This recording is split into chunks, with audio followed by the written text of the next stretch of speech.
decided to come out to Back Bay, even though it is cold and windy.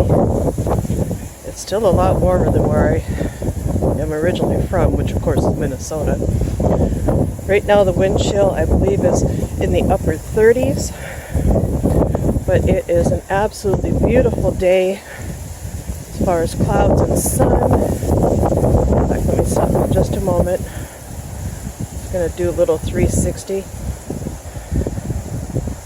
You can hear the wind blowing the grasses all around me.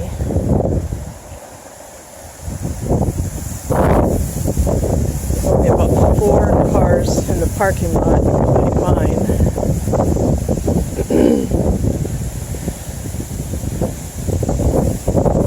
This is one of my favorite places in the marsh right here.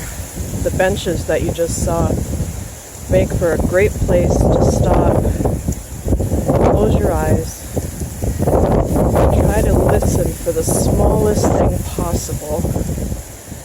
And as you're doing that, all of your cares will just absolutely melt away.